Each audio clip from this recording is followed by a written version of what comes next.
components. So as usual, we will just see briefly for ninth and 12th cranial nerves. Okay, this is right half of neural tube showing nuclei of various cranial nerves. So we are discussing glossopharyngeal and hypoglossal nerves. So in this case, where it is located, so 9, 10, 11, that is nucleus ambiguous in the lower part of medulla. So here we have component of ninth nerve, then here GVE inferior salivatory nucleus, then in this triplet nucleus of tractus solitarius, that is 9, 10 and 7.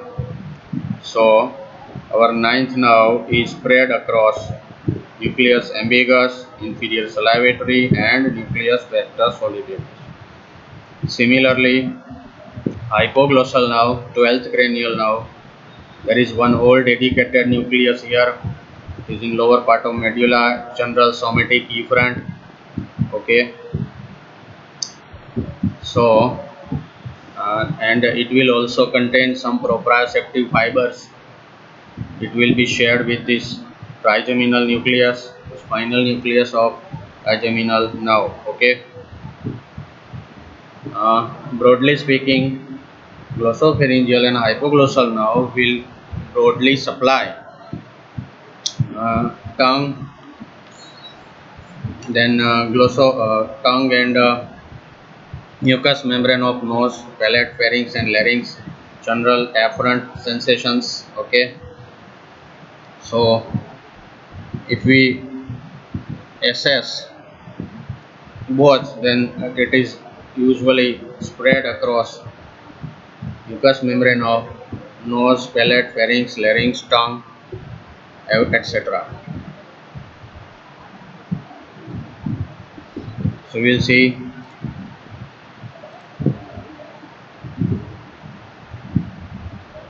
glossopharyngeal nerve first.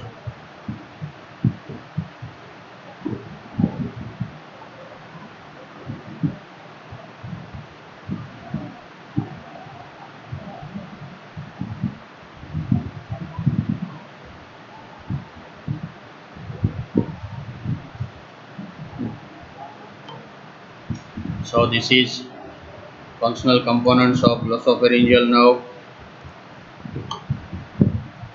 We have seen 7, 9 and 10. That word gets repeated in all components. This is median sulcus, this is sulcus limitans.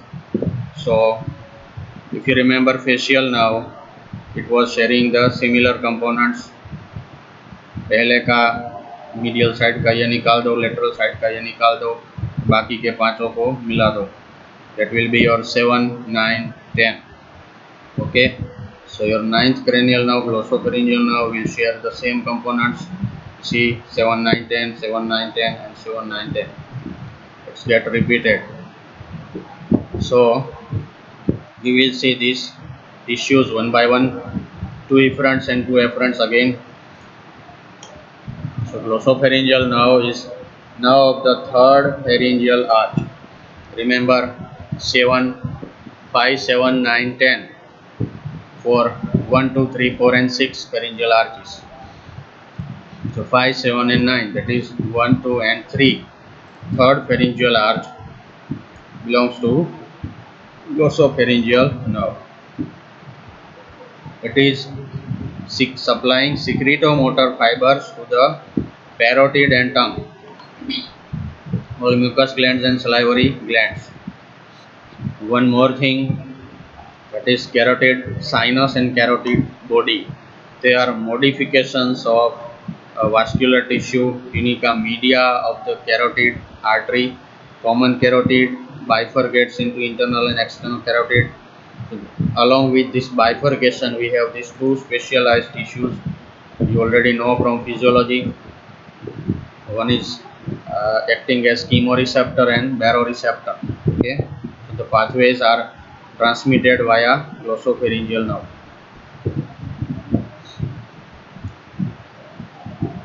So First medial most component is special visceral efferent that goes to stylopharyngeus muscle. All the muscles of the pharynx, they are supplied by pharyngeal plexus. Plexus is made up of 9, 10 and 12th cranial nerves. Out of these, only stylopharyngeus alone is supplied by exclusively glossopharyngeal nerve. In general visceral efferent component, next is going to saliva, carotid gland. Okay, and the pathway starts from inferior salivary nucleus, so it will naturally involve otic ganglion. Okay, remember diagram of middle ear cavity. In the cavity of middle ear, the roof, there is greater and lesser petrosal nerve, and in the floor there is a tympanic branch of glossopharyngeal nerve penetrating, and it is forming plexus. So here general visceral efferent starts from inferior salivary nucleus, then it will pass through otic ganglion via lesser petrosal nerve. General visceral afferent, that is again it is supplying pharynx, palate, posterior one third of tongue, tonsil, etc. And in extra is carotid sinus and carotid body. So it is afferent components. It will carry sensations, general sensations from all these tissues to the NTS, nucleus tractus solitarius. If you remember, it is a U-shaped, both-sided nuclei are joining from the lower part. It is having 7, 9 and 10 nerves component. So in upper part of NTS there is taste sensations relayed. In lower part of NTS there is general sensations relayed. So this is general visceral afferent, so it will go to lower part of NTS.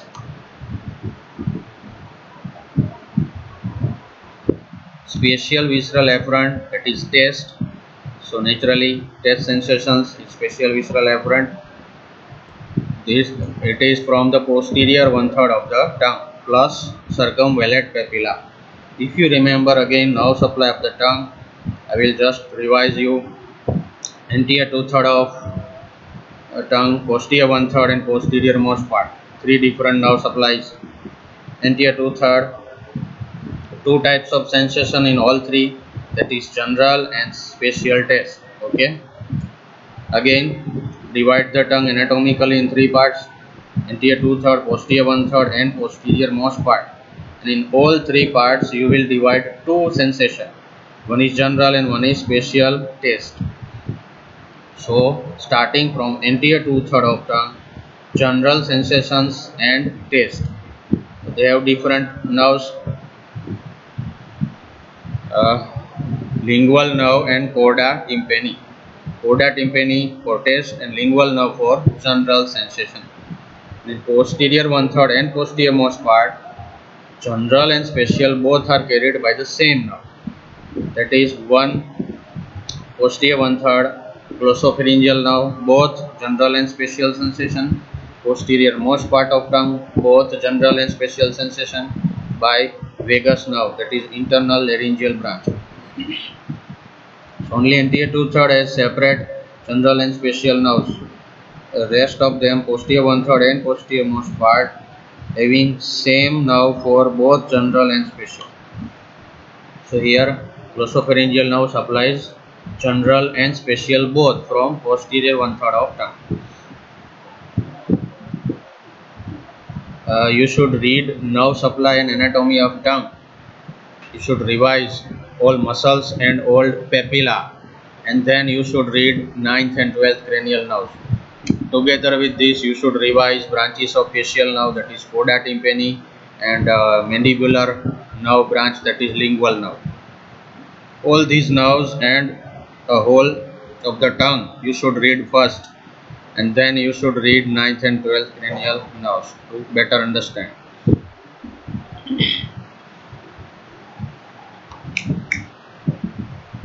So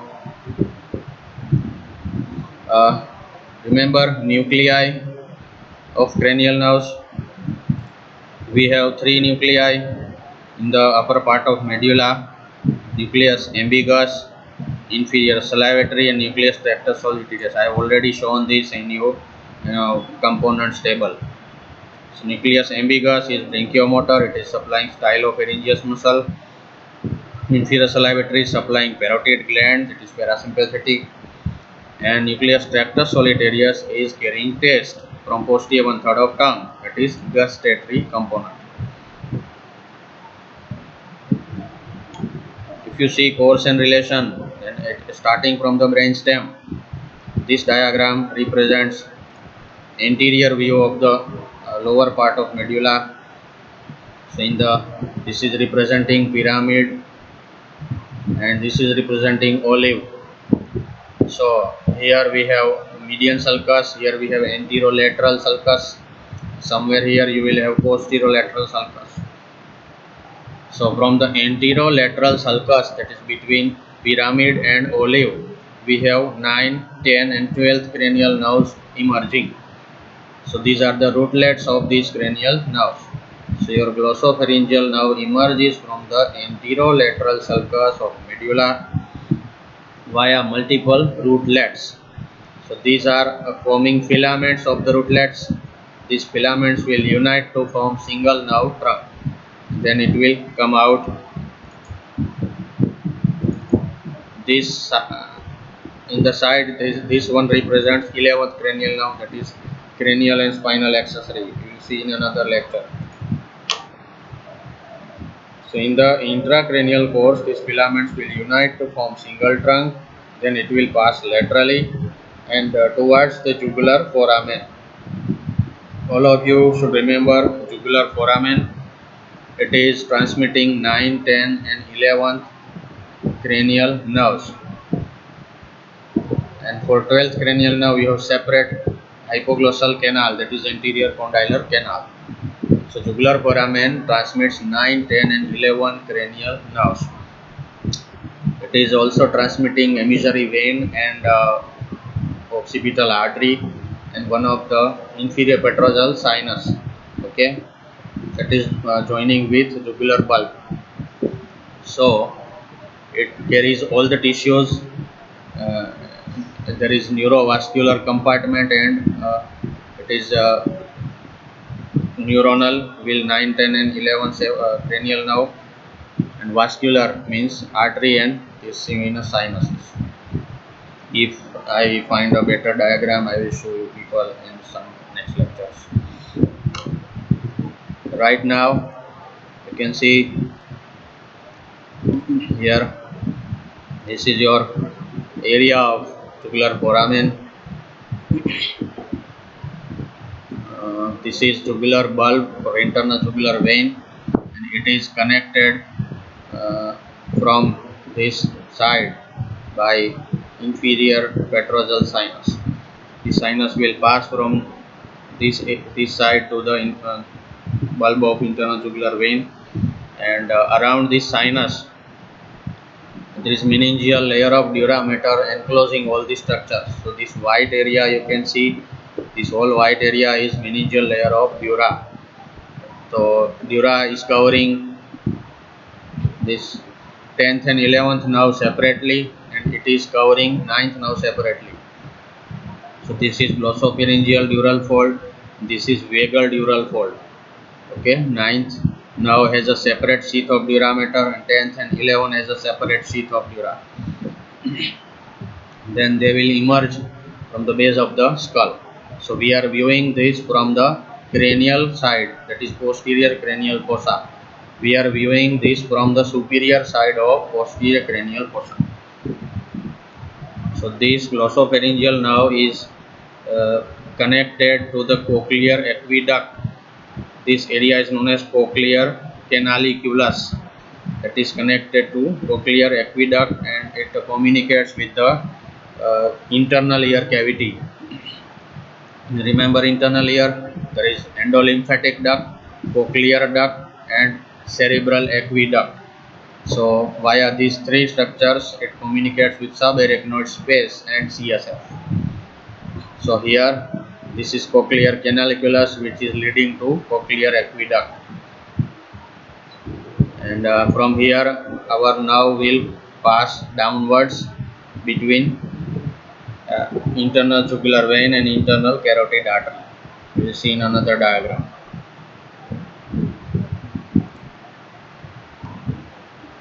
So this has a separate sheath of durameter along with vagus and accessory nerves. It is passing in the middle cranial fossa and middle part of jugular foramen. And here it is related to cochlear canaliculus, inferior petrosal sinus, and then artery and vein also. Now we will see extracranial course of the glossopharyngeal nerve. This diagram represents extracranial course of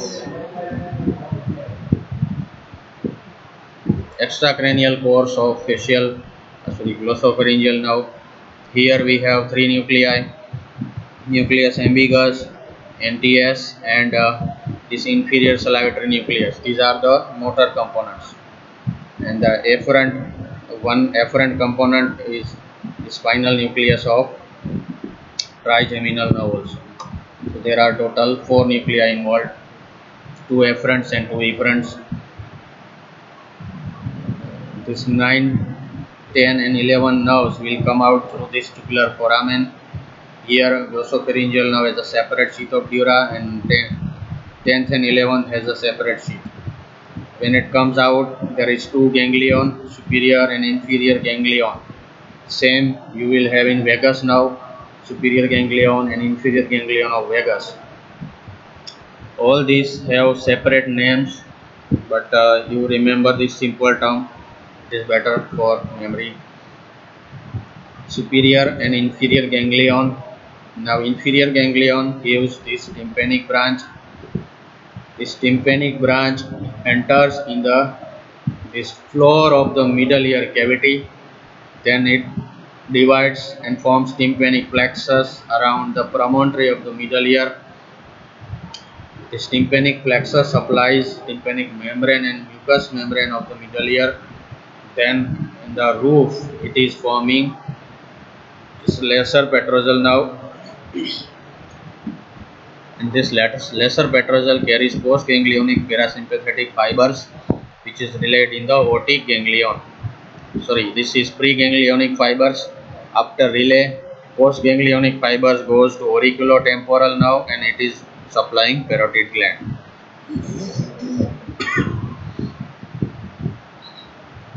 So tympanic branch from inferior ganglion, tympanic plexus, lesser petrosal nerve, otic ganglion, postganglionic, auriculotemporal nerve, and parotid gland. This is pathway of secretomotor fibers supplying parotid gland.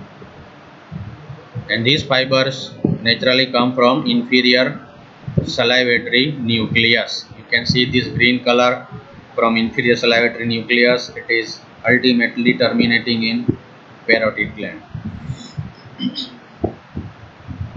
Now this blue color goes to nucleus tractus solitarius. So this blue color represents efferents. One efferent from this tongue and pharynx, one efferent from the carotid sinus and carotid body. So after this, now gives motor branch. This red color represents motor branch that goes to stylopharyngeus muscle, that is general visceral efferent, general somatic efferent, and general another branch, that is lingual branch and pharyngeal branch. Okay, if you name these branches, this is tympanic branch, this is pharyngeal branch, muscular branch, this is lingual branch, and somewhere here there is pharyngeal branch, and the special branch, that is carotid branch, goes to receptors. Again, tympanic branch, muscular branch, tonsillar and lingual branch, pharyngeal branch, and carotid branch. Lingual branch goes to oropharyngeal isthmus. It is dividing in tonsillar branch and lingual branches. Here, tonsillar branch will supply mucous membrane around this opening of auditory tube, and it is also supplying this nasopharyngeal tonsil or tonsil proper. Remember Walder's lymphatic ring. All the structures of this lymphatic ring, they are supplied innervated by this tonsillar branch. Then this is lingual branch. It is supplying two sensations: general sensation from posterior one third of tongue and taste sensation from posterior one third of tongue. This posterior one third plus veillate papilla. Now this veillate papilla is part of anterior two third of tongue.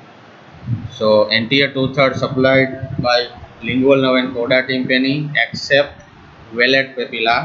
Now this exception of veillate papilla is supplied by our glossopharyngeal nerve.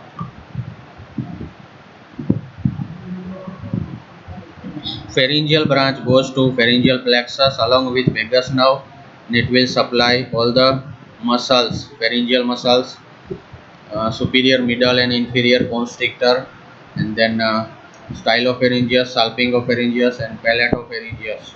Three vertical and three horizontal group of muscles. Out of this, inferior constrictor is mostly supplied by this vagus nerve. Remember Killian's dehiscence and this neuromuscular incoordination forming Zenker's diverticulum and all. This carotid branch goes to two tissues, carotid sinus, that is baroreceptor, and carotid body, that is your chemoreceptor. Carotid sinus will sense the blood pressure sensations, and carotid body will sense chemical imbalance, that is produced by oxygen and carbon dioxide. So these two will have separate blood pressure and chemical sensations relayed in the medulla.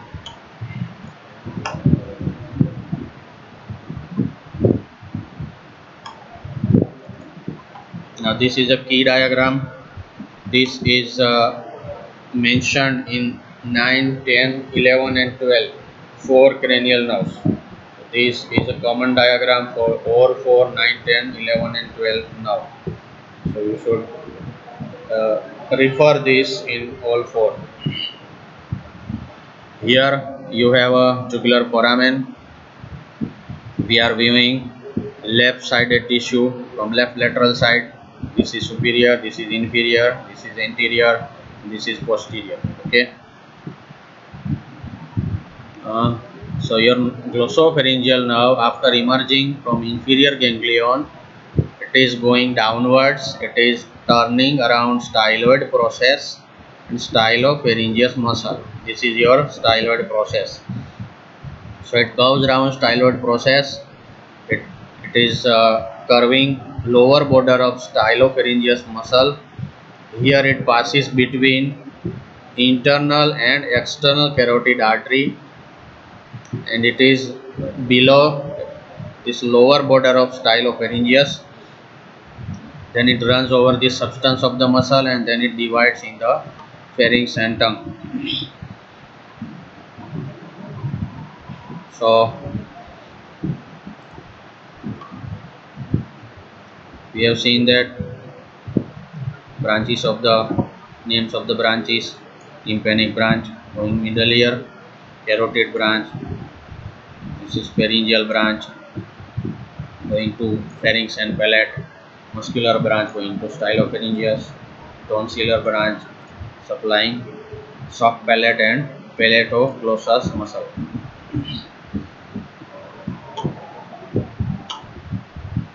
Clinical anatomy: lesion or damage to glossopharyngeal nerve. See, lesion of glossopharyngeal nerve will result in loss of all these sensations. So one is loss of taste in general from posterior one third of tongue, loss of gag reflex, loss of carotid sinus reflex, and general sensation plus this hypersensitive carotid sinus syndrome, that is called syncope. You can read these topics in the physiology: carotid sinus, carotid body, and syncope. And one more term, that is carotid massage, which is treatment of the syncope. So you should read this from the physiology. Gag reflex is also mentioned in physiology. It is a spasmodic contraction of the pharyngeal muscles due to stimulation of oropharyngeal isthmus. So if you touch something, some object in the oropharyngeal isthmus, then there is reflex, gag reflex. All of you are familiar with this gag reflex. So this pathway involves glossopharyngeal nerve. So if it is damaged, then you will have all these symptoms. Inflammation of the nerve, glossopharyngeal neuralgia. There will be short, sharp, and severe attacks of pain in the distribution of whole of the nerves area. Jugular foramen syndrome, the space occupying lesion or compression of the jugular foramen. It results in multiple cranial nerve palsy. Multiple means 9, 10, and 11th cranial nerves. If you want to test your nerve, then you should test all these things clinically. One is posterior one third of tongue, उसके ऊपर आप कुछ substance रख दो और उसके test sensation को patient को पूछना है. Tickling on the posterior wall of pharynx will result in gag reflex, वो भी आप देख सकते हैं. So and in case of pharyngitis, inflammation of pharynx, you will have this all these tissues. There will be referred pain along with middle ear and nose, because all these nerves share the common nerve supply. And you can exclude Eustachian catarrh, that is inflammation of auditory tube. It will have separate symptoms of otitis media. It will not share the symptoms of pharyngitis.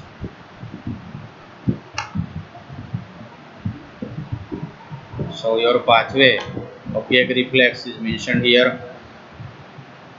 Neural pathway: touch sensation in posterior wall of oropharynx, glossopharyngeal nerve, inferior ganglion, nucleus tractus solitarius, nucleus ambiguous, then vago-accessory complex. So from here, nucleus tractus solitarius and ambiguous, these sensations will be shared in the vagus nerve.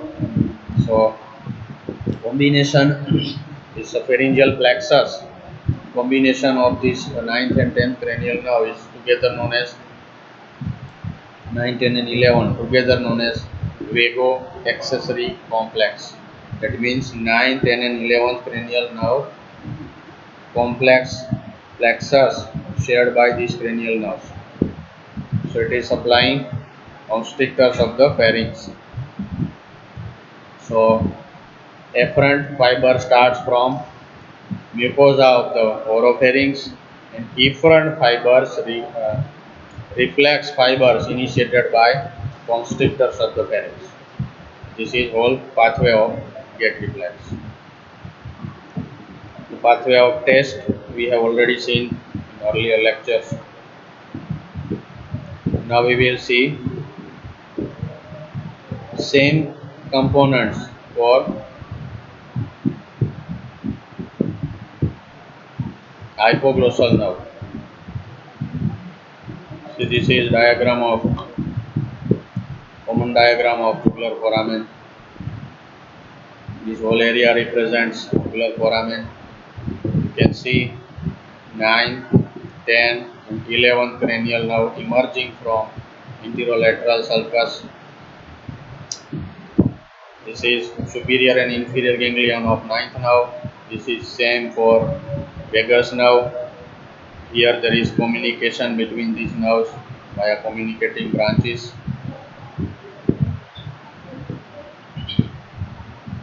And here your common diagram starts from 9, 10, 11 and 12 cranial nerve.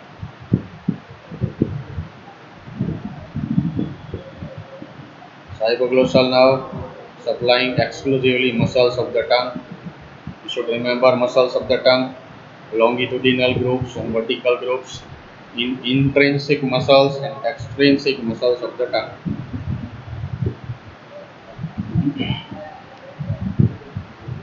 So functional components, if you see, it is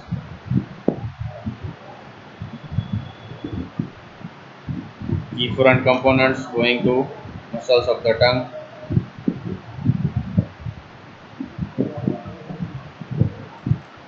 Here, afferent component is mesencephalic nucleus of trigeminal nerve, cranial most part, that is mesencephalic nucleus. Efferent component, that is your hypoglossal nerve supplying muscles of the tongue. It arises exclusively in hypoglossal nuclei, dedicated nucleus in the general somatic efferent column.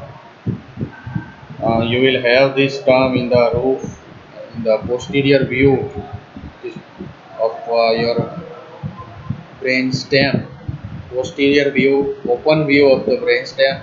There is one area called hypoglossal triangle, vagal triangle. This will represent elevated nuclei in the posterior part of this brainstem.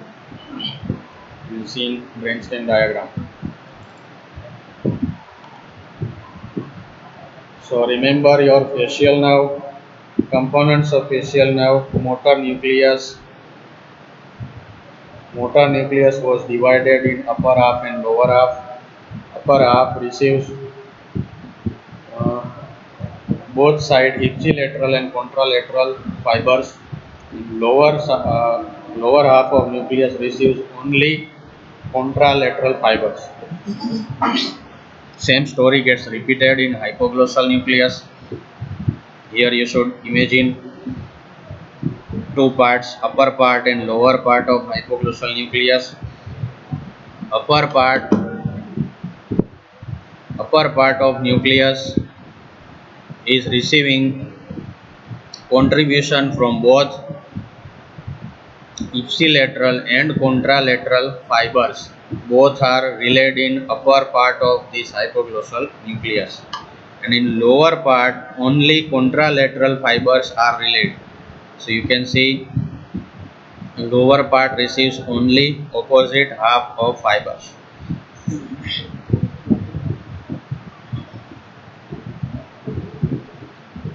So from this nuclei, efferent fibers, contralateral fibers goes only to genioglossus. So this is spatial innervation.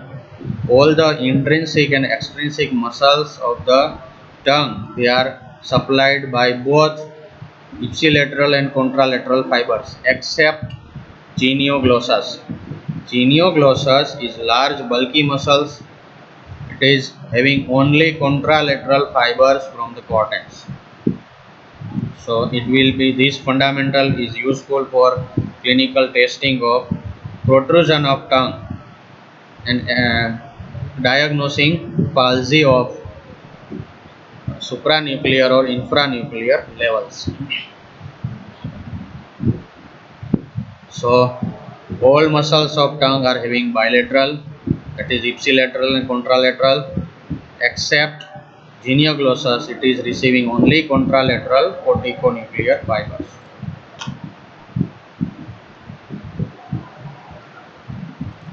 This is superior view of middle cranial fossa. You can see this is foramen magnum. Here we have two separate parts. This is your jugular foramen. This is 9, 10 and 11 cranial nerve from jugular foramen. This is your 12th cranial nerve, that is hypoglossal nerve, separate anterior condylar canal or hypoglossal canal, transmitting hypoglossal nerve. So relations of this, here this is transverse section of spinal cord, gray matter, white matter. Median plane there is anterior spinal artery, and in anterolateral part this is two-sided vertebral artery, right and left vertebral artery. Here, this is right and left posterior spinal artery. So these are anterior side. These are the relations of these four cranial nerves. So you can see here this diagram. This is coronal section viewing from the left lateral side. We are viewing tissue of the right lateral side. We are viewing from the left lateral side. This is pons, medulla. These are the nuclei of hypoglossal nerve. From here, your nerve emerges. This is inferior ganglion of vagus and glossopharyngeal. Remember the diagram of cervical plexus. You remember cervical plexus? C1, C2, C3, C4 and C5. C1, C2 joining here, C2, C3 joining here. So these 1, 2 and 3, they are forming loop. This loop is known as ansa cervicalis. Ansa means loop. Ansa cervicalis is having two roots. This is inferior root. This is superior root and this is inferior root. Inferior root coming from C2, C3, superior root coming from C1, C2. So this is C1, C2 forming superior root. This is C2, C3 forming inferior root. They have another names. Superior root is also known as descendens hypoglossi. Inferior root is also known as descendens cervicalis. So descendens hypoglossi and descendens cervicalis joining here forming ansa cervicalis. So this is cervical plexus and hypoglossal nerve. Both have these similar contributions.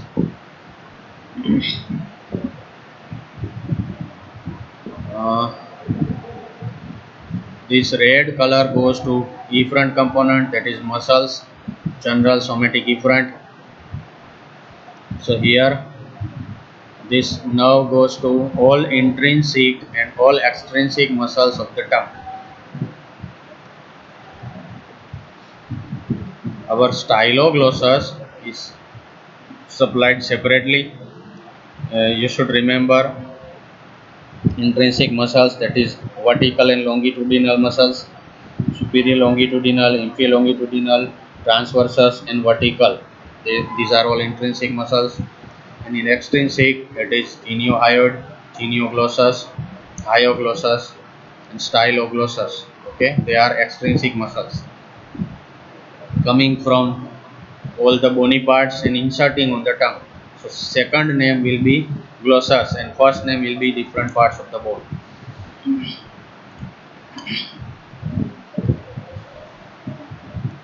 So it is emerging from anterolateral sulcus of medulla. Rootlets. These rootlets unite to form filaments. There are two bundles which are piercing separate sheath of dura mater. And in extracranial course we have seen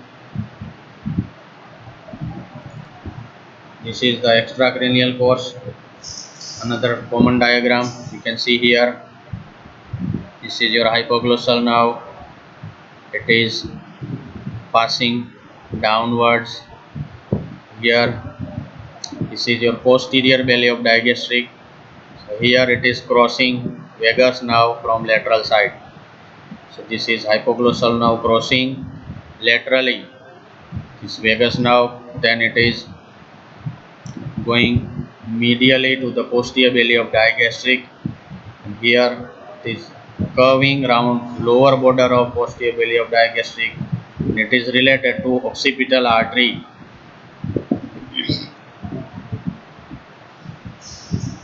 Here again it is going ventrally. Here this is common tendon of this both belly. From here, it is related to lower border of anterior belly of digastric. So first, it is lateral to vagus, then superior to posterior belly of digastric, then medial surface of posterior belly, then occipital artery, then here lower border of anterior belly of digastric. Here you can notice this loop of lingual artery. Lingual artery is forming loop. One more loop you can remember, auriculotemporal nerve in the relation of this parotid gland. Okay, so here loop of lingual artery is related to hypoglossal nerve. From here it will go to the muscles of the tongue. So this is all course of extracranial course of hypoglossal nerve. So you can see this milestone. It is deep to internal jugular vein. It is between vein and artery, and it descends between vein and nerve. Then it relates to posterior belly of digastric, and it curves round, and then it relates to the loop of lingual artery, and finally it enters in submandibular region. Then it supplies this the muscles of the tongue. So hyoglossus and genioglossus, substance of these two, it will enter in the substance of these two and supply all the intrinsic and extrinsic muscles of the tongue. Branches we have seen, muscular branches and sensory branches. Before it exits this foramen, it also gives meningeal branch. Meningeal branch supplies meningeal layer of dura mater. So there is contribution of sensory and sympathetic component. Sympathetic will come from C1, C2, C3, that is superior cervical sympathetic ganglion. These fibers will pass via glossopharyngeal nerve and it will reach the meninges by meningeal branch.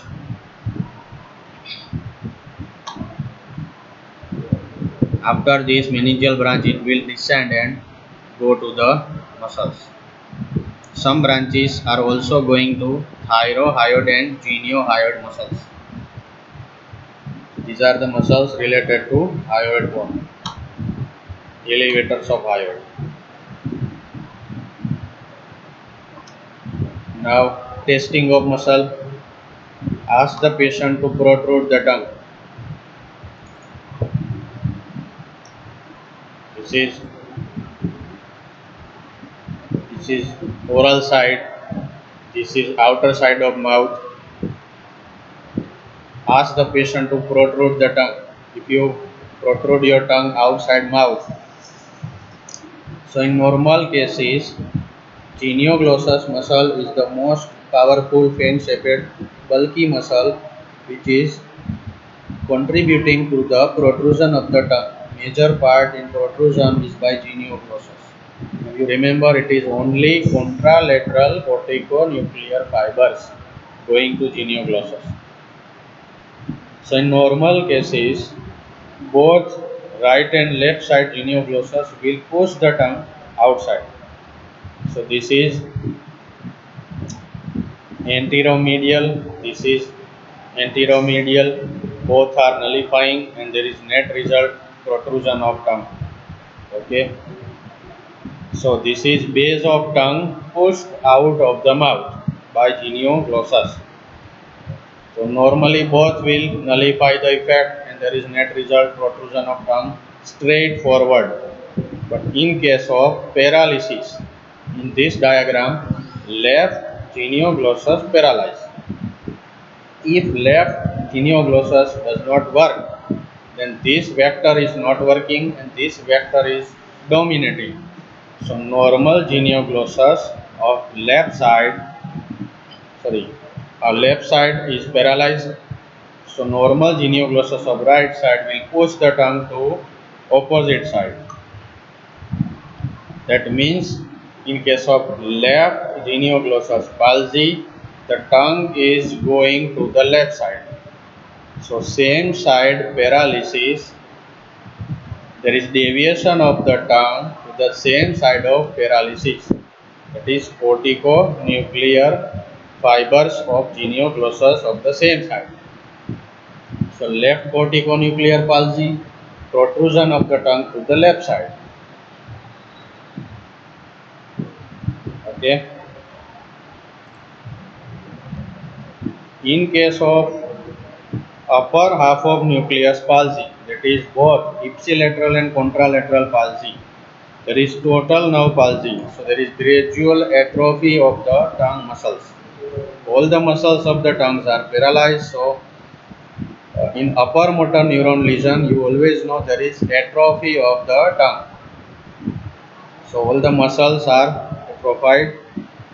But in case of lower motor neuron palsy, only peripheral nerve palsy, there will be tone of the muscle intact.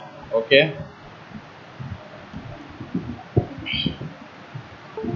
So in bilateral nerve palsy, there will be atrophy as well as this other function loss.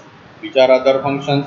Speech, swallowing, taste, touch, means whole general visceral afferents, they are lost. In case of unilateral palsy, some of the sensations are spared. You can test them clinically. So this completes your lecture. If you have any questions, queries, you can raise in the chat box. Thank you.